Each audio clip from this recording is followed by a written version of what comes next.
Scottish Mutual, farming insurance experts.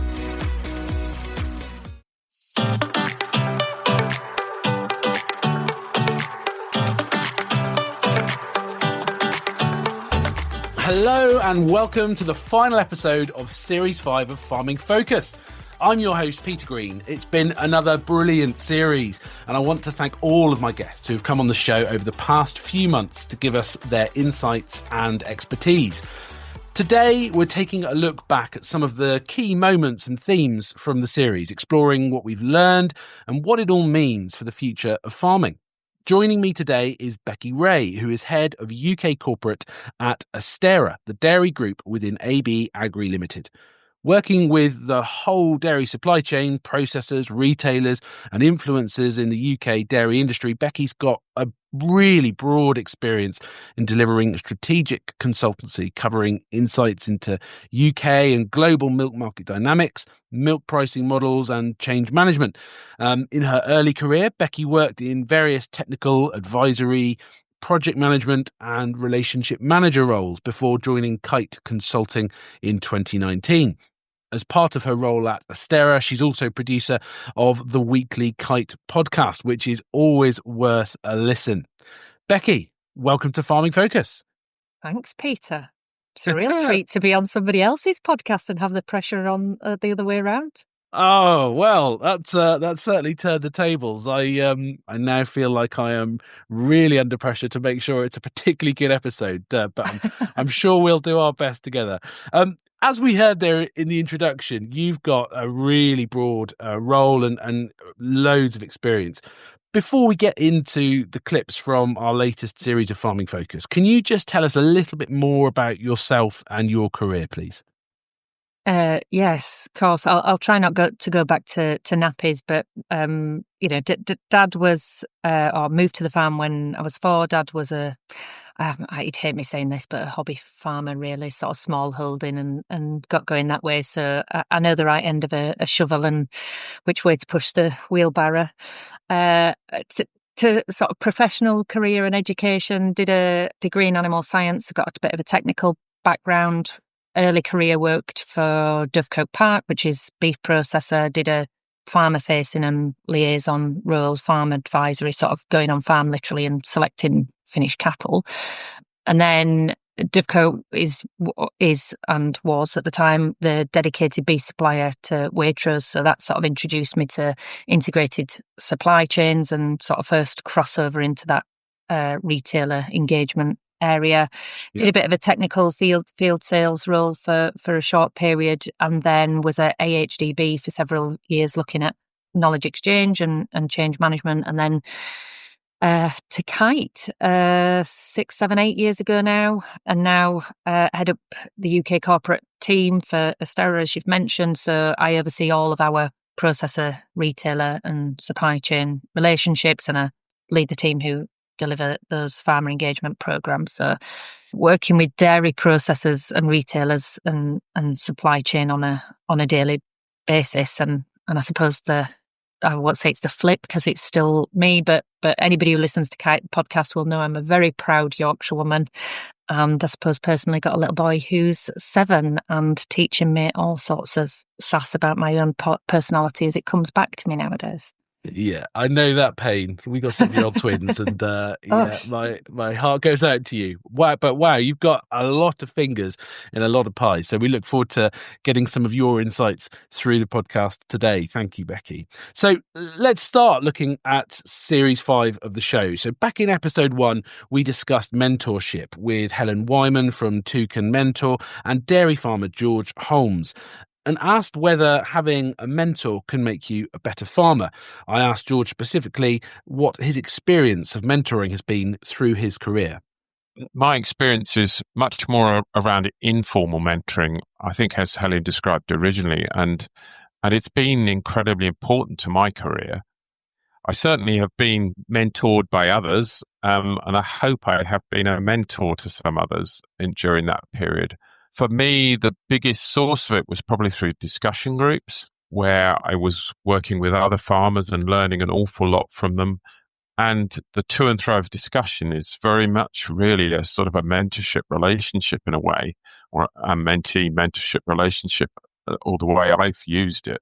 Nowadays, I guess with my son, the way we work our relationship on the farm now is he makes all the decisions, but I'm there as a mentor for him.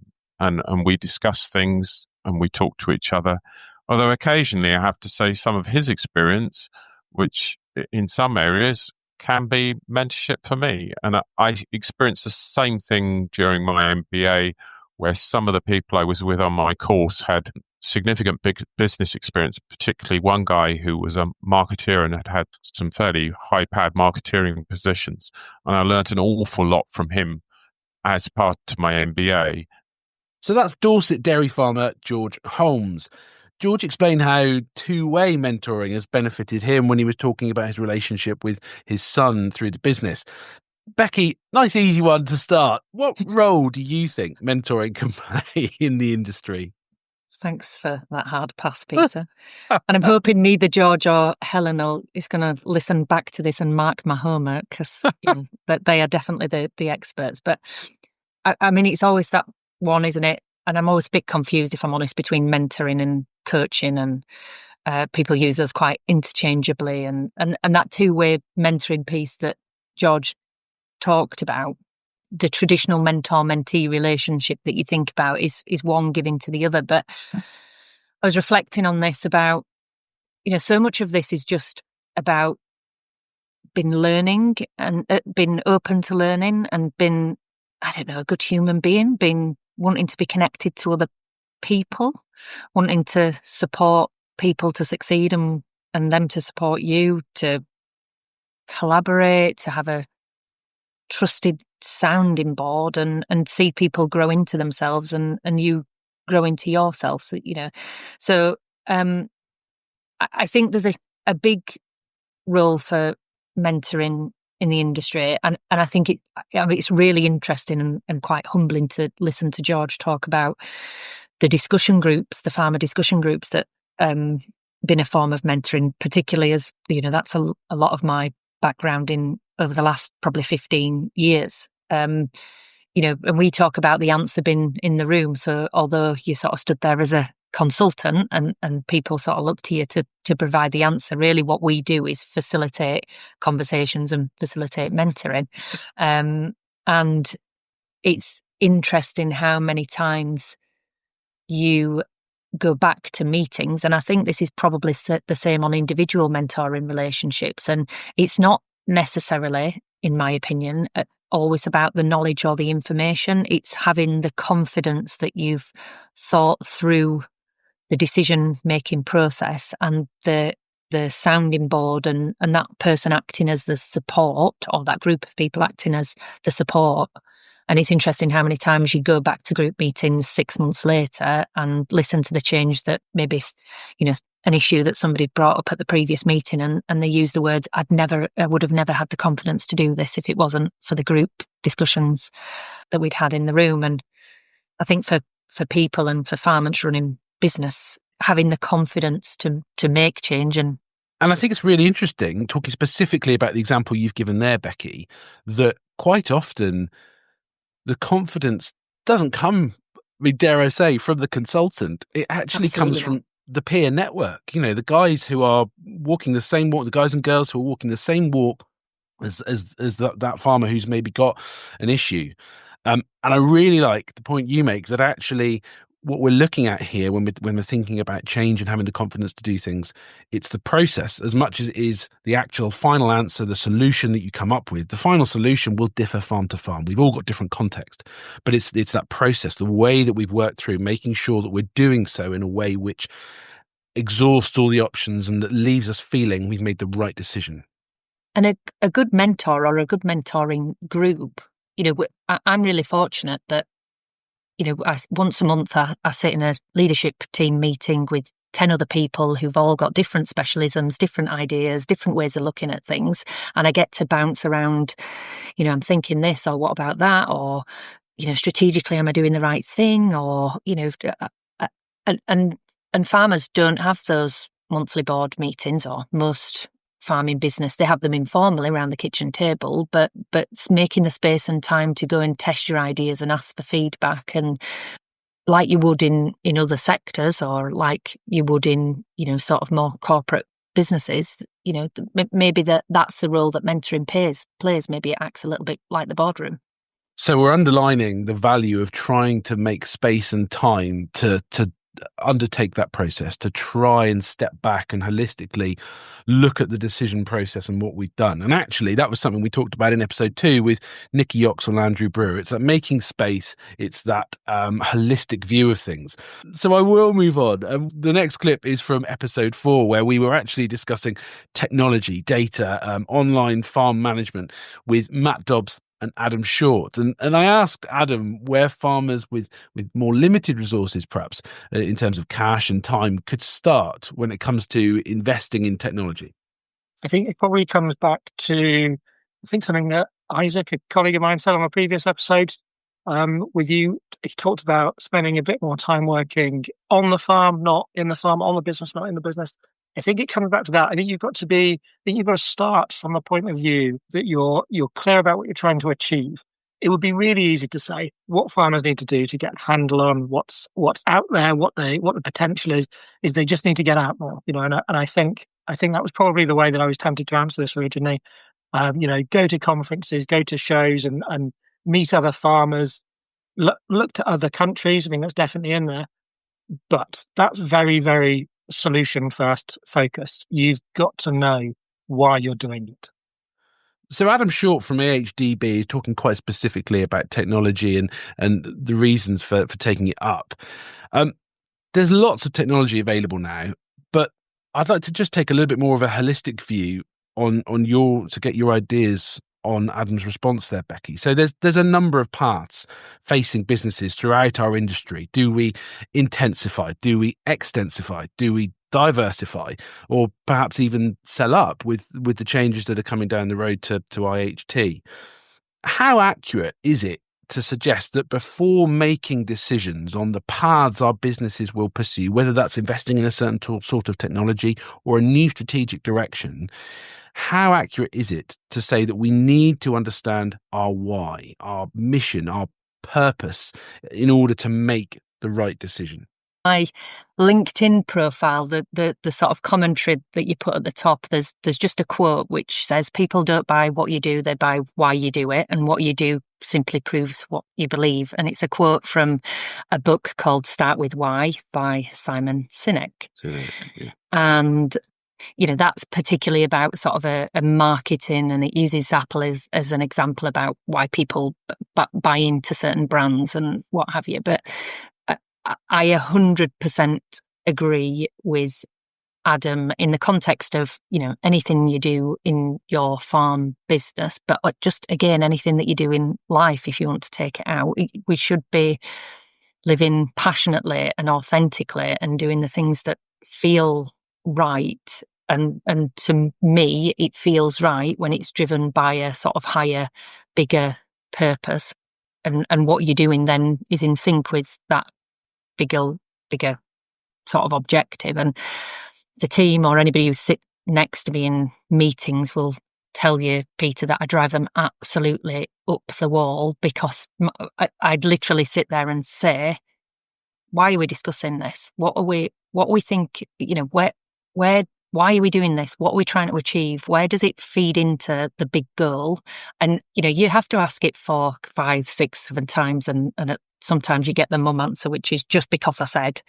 But for me, I've got to understand what the purpose behind it, what I'm doing. And yeah, I suppose that if you flip that into a kite meeting, that's usually, because it makes the cows better, or the profits better, or the environment better, or the farm better, or work-life balance better, but usually from a farming perspective, it's about, the legacy and purpose, of what the farm's trying to achieve. And actually, there's an accountability piece there, isn't there? I mean, so the function that you're performing by asking those, but why are we doing this questions in those meetings, is to ensure that body of people is accountable for the decisions they're making. And actually, one of my things with agriculture is that we have so little time to actually think about the why and what is the reason that we are doing this, that we don't actually always have that accountability. And quite often it can be 2-3 generations of just doing the same thing just because we haven't had time to stop and think about the why. Is that fair? So I have another saying, is we have to respond, we don't have to react. And that's exactly that, Peter, about taking a pause and a step, because you know, we all fight fires in terms of sometimes the tidal wave feels faster and, you know, like you can't paddle just quite, we can't just quite keep on top of it. And sometimes the right thing is to do nothing. You know, the right thing is to respond, to review, to look at, but to do nothing. And I think we forget that sometimes when you're in firefighting mode and when you're in that overwhelm mode. And that's when you lose sight of, you know, is this moving me closer towards my purpose, but towards a big goal, but towards whatever you call it, your North Star? Is it aligned with my why? However people phrase that for themselves. But I think that's sometimes when you lose the perspective, is when you just don't take that pause that you really should have. Yeah, and actually, there is a link there to the next piece that we want to discuss. So we had Ben Andrews and Guy Singh-Watson on in episode 5 talking about changing weather patterns, and it definitely felt after speaking with them that doing nothing just isn't an option. Here's Ben explaining the changes that he's noticed since he's been farming in the context of the river that runs through his farm.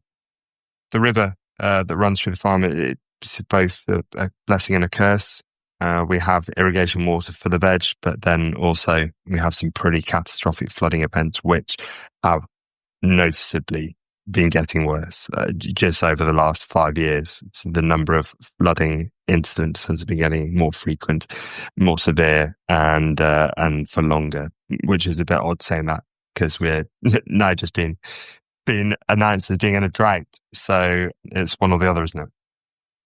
So that was Herefordshire beef and veg farmer Ben Andrews. Becki, climate change and weather patterns have to be one of the biggest, if not the biggest, ongoing stories, certainly in terms of their magnitude for farming and their impact on farmers, their businesses, and arguably the population at large, don't they? Well, weather's like first thing in the Farming 101 handbook, isn't it? You know, too wet, too dry, too hot, too cold, too humid, you know, that it has been the topic of conversation. I've now been in the sector, and I was totting up earlier, longer than I care to admit, because it's a great mirror at how old you are. But I think it's probably the first conversation and that I had on farm the first time I went out as a green post-grad student, and I think I've probably had a conversation about the weather on every single farm that I've been on ever since. Yeah, it's one of those constants, isn't it? And it's here to stay. Yeah, but it's changing. It's a challenge, certainly. I think that's a piece, isn't it? That one of the real frustrating things about weather is it's probably one of the most influential and volatile and changeable things, and possibly one of the least controllable. We can't necessarily control the weather. I'm not suggesting you can, but you can mitigate against some of the, you know, some of the impacts or risks to the business. And what I thought was interesting actually about the clip when I listened is that actually Ben himself is talking about the impact of the climate on farm, and we did a similar piece of work at Kai. You know, the whole world seems to be talking about the impact of agriculture and farming on climate, but very rarely do you hear that flipped the other way and talk about the impact of a changing climate on farm. And so for Ben, he's talking about the river, isn't it? But, you know, for cows and dairy farmers, we're talking about heat stress mitigation in the summer, you know, and longer winters, and how we make sure we've got enough forage storage and enough slurry storage in the winter. Those are all changing climate impacts on agriculture. Yeah, we ignore them at our peril. It seems that agroforestry is one of those areas that people are starting to talk about to help mitigate the risks with climate. And it's something that was of particular interest to a lot of farmers in the Southwest. We talked about this subject in episode 7, and we had Tom Kemp from Cornwall and Sir Harry Studham from Devon on to speak about it. I asked Harry near the end of the episode to explain how he saw the future of agroforestry in the Southwest. I think what matters for farming is that it becomes a day-to-day issue, that you plant the right, you try to plant up corners that are dangerous, or for instance, my walnut plantations is on places which get bad wash runoff, soil erosion. There are places where it's actually not a sort of a dramatic change. It's where it's just a sensible use of land. So I think the best thing for agroforestry is for it to start to become a mundane part of everyday farming rather than a kind of, a sort of a separate. It's just part of sensible farm management. That's Harry Studham from the Perridge Estate near Exeter, encouraging us to take a more mundane view of agroforestry almost, and to see it as an everyday part of farm management. Becki, you're smiling. Do you think this is a direction of travel that will become more widespread? And does that mean there's going to be more trees on farms in future? Like Harry sounds like an expert and a total specialist in this, and I am definitely not. So I'm going to... I appreciate your honesty, Becki. Yeah. Thanks for joining us. Goodbye for now. But, Peter, I'm never short of an opinion. Which is why you're here. We look forward to it, Becki. If you're asking me about, do I want to see integration of trees into every farm, then controversially, probably no, but this is an opinion from not someone who would consider themselves an expert. But if you're asking me, do I think that trees are an important part of a wider macro ecosystem, then yes. I just think it's funny that we've defined that a farm, i.e., a farm can be 20 acres, 200 acres, 2,000 acres, 20,000 acres, and like we should, every farm. That feels a little like abstract and strange to me. There's it's an arbitrary sort of target, isn't it? If we're going to say, right, every farm needs to have X trees.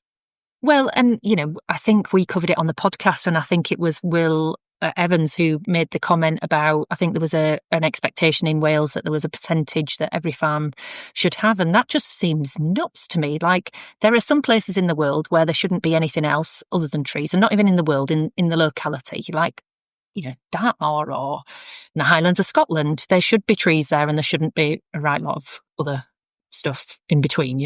We shouldn't be looking at putting an arbitrary target about a cowshed in the middle of every 100 acres, should we? And so I don't know. I just think that we've got to have a better target than just saying there should be trees on every farm. Yeah, and I think probably it needs to absolutely be context specific. So people need to be able to have the time and the skills to understand what context lends itself better to tree planting, for example. And actually, it probably all falls into this biodiversity area, doesn't it? It may not be trees on my farm. It may be that I'm better off putting a pond in, for example. And this is where we have a real issue, which is where, from a dairy perspective, we've tried to head off quite a lot in terms of government interventions, because when you end up with government interventions, you end up with arbitrary targets that don't make sense in the local context. And actually, if we engage in the conversation, do I think there should be more biodiversity? Yes. Do I think that should be, defined and driven on agricultural and farming land? Maybe not. Maybe we use other spaces to do that. But, do I think that we've all got a wider social responsibility to do what's good for the environment? Yes. Do I think that should fall on a particular sector because we're easy, because we have the land mass? Maybe some of it should, but not all of it. I think, but heading off government intervention is half the battle, isn't it? Yeah, absolutely. And you're absolutely right that it's very difficult for governments to come up with a really fine resolution policy that is going to fit everyone. And actually, the places that seem to have had most success with that are those areas that are taking more of a landscape approach. And in Series 4, Episode 6, we spoke with Mel Bradley from, I think it's the Kenneford catchment down in Devon, about how those landscape projects work. And that, that was a great example of how working together on a larger scale can really take things forward. So our final clip is from episode 8, and I was joined by Louise Penn from Ceres Rural and freelance consultant Tim Williams to debate whether regenerative farming is here to stay. Here's Louise. Regen is just good farming. It's good agricultural practice. We need to look after our resources, our soil, our water, our air. All farmers I work with, whether they are conventional or whether they are, really, really regen farmers, they're all implementing the principles to some degree. And I think that as time goes on, we will see more of that as people's knowledge develops. I think there'll always be, part of what we need to produce. There'll always be a need for cheap food to be accessible to the population. But I think that we'll see more people wanting really nutrient dense, healthy food. And I think we will see regenerative farmers grow. So that's Louise Penn from Ceres Rural. And we're all aware, Becki, that regenerative farming seems to be this buzzword for our age. To what extent do you think it's going to come the mainstream in future? I started off so well on the podcast, Peter, and then you've ended me with two sort of controversial questions, I feel. I hope we've got lulling you into this. A false sense of security, Becki. I mean, you're suggesting it's not mainstream to start with, and leaving inside the varying definitions of regen and what it is or isn't. Whenever I've looked at it, and from a commercial perspective in the business, we look at the SAI sort of outcome measures of regen that have been defined rather than the actions of how to get there.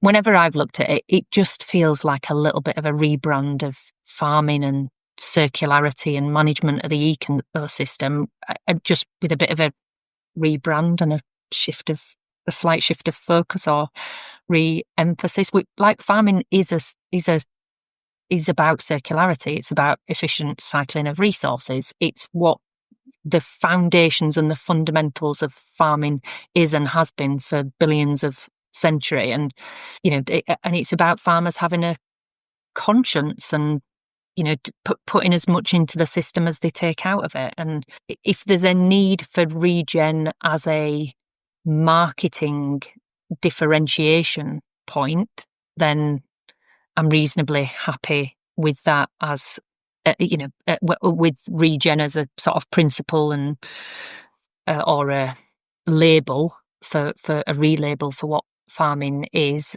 As with all things, I think you've got to be a little bit careful of pursuit of a single objective or way of thinking, because as per our last conversation, lots of things are situation specific, and the incorporation of livestock, for example, into an arable system is more right on some farms and less right on others. And a bit more, I wouldn't describe myself as very moderate much of the time, but probably in farming terminology, I think you should probably just try to be a bit more, in this context, a bit more moderate.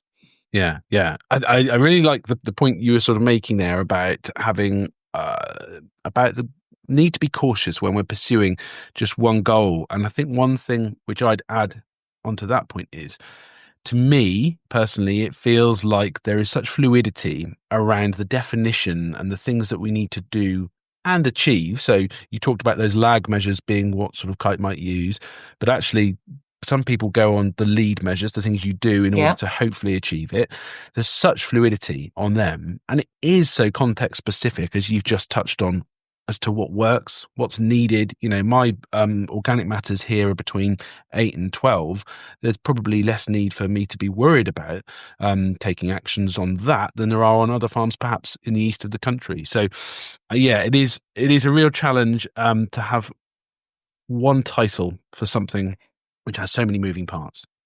And I think in farming, we we should be uniting in front of the consumer. And so the caution of is if it becomes consumer terminology, that then it doesn't become a stick to beat somebody else with who are actually doing really good other things and contributing to society and food production and all the other stuff in other ways, but just because they've not got this particular label. So there's a danger then that change gets enforced on farmers rather than them being able to take the choice about change. And actually, that brings me to my final question, Becki. And this is one that kind of comes a little bit away from the guests that we've had through the series, and it's looking a bit more about the theme that we've had through the series. So you had the quote from Simon Sinek, which was great. I'm going to see your quote and I'm going to raise you with the Greek philosopher Heraclitus. So he said that the only constant in life is change, and that's something which this series bears out. We've talked a lot about change in different ways throughout the series, whether that's changing the way we develop ourselves personally through mentoring or holistic planning, changing the direction of a business through succession perhaps, or adoption of technology, or coping with such fundamental changes like those affecting our climate. You've got this breadth of experience, Becki, and it's been great to hear about a little bit of that today. Using that, how well do you think our farming businesses and their owners right now are disposed to the change which is inevitably coming down the road at us at a rate of knots? And what can those businesses and those business owners do to make sure that they're ready to make the changes, to make sure that there are catalysts for change? Because that's what we're going to need to do to make sure that our businesses really thrive in future. There's an interesting one here, isn't there? Because the only thing constant is change. Is the. I mean, I can't believe you trumped me with a sort of Greek philosopher, by the way, in terms of quotes. What can I say? Just on the tip of my tongue. But the fact that it's constant, again, people like to box things, don't they? And like change is this thing that you can box up and then we do it and then it's done. But the fact that everybody's prepared for change because we're always changing all the time, personally, professionally, farming business, kids. We're biologically and evolutionary capable of change. It's what we've proven it over millennia since time began, haven't we? Yeah. One of the challenges, I think, is the pace of change is speeding up, isn't it? And so when you start to look at the process that people go through as part of change, actually, I might top trump you here. Have you ever heard of the Kubler-Ross curve? Change curve. Yes, I love that. Yes, talk us through it quickly if you can. So essentially, there's Elizabeth Kubler-Ross, I think, she was in the medical profession and she designed, and it's a bit morbid, so apologies, but she designed or brought together this theory on the basis of how people responded to getting news about a terminal illness, and then it got translated to basically how people deal with change. And it basically says that you go through a curve of emotions, starting with things like denial and disbelief, and then you go through a depression phase where you don't see a route out, and then you go through a testing phase and you come out of the other side and you start to see how you can get through it. Yes. And basically it says any change, the theory says that any change that happens to you or in your life or you're exposed to, you have to go through this process, and it's about how quickly you go through it and that you don't get stuck circling in that depression, I can't see a way through it phase. And I suppose it's just how quickly we're having to ride the roller coaster as an industry, isn't it? And how big some of those changes feel in terms of fundamental shifts in thinking. That horizontal axis has been compressed, so we've got to get through it more quickly. And actually, the vertical axis feels like it's got higher. Yes. It's much bigger changes, doesn't it? But we, again, I'm sure as we were evolving through life, the worst thing that have encountered over our evolutionary evolutionary existence can't be that we've got to change our farming practices or we've got to adapt to a changing climate. So correct me if I'm wrong, but I'm conscious of time. So I'm hearing, I think, that your answer to the first part of the question is that people are well disposed to change. We've been doing it for millennia. We can do this. It's within us. We just need to maybe understand the stages that we can go through. What can people practically do to make sure they're ready and open to change? Does that not come back a little bit to where we started on the sort of trusted sounding board and having people around you and having champions? And, the key of that model is to not get stuck in that depression phase at the bottom where you can't see a way out of it. And maybe part of being able to see the route through is about having people in your circle who you can go to from a mentorship perspective and who can work with you. And that might be trusted professional advisors, as a consultant would say, or it might be just friends down the pub, or but probably a strong network, says the extrovert. Yeah. Well, and I think that's the thing. So I've written down, use your team. You do have a team, you do have a network. Think about who they are and be prepared to talk to them, because as we talked about in the very first part of the show, you talked about discussion groups and the benefit of talking with our peers, and that absolutely resonates for me.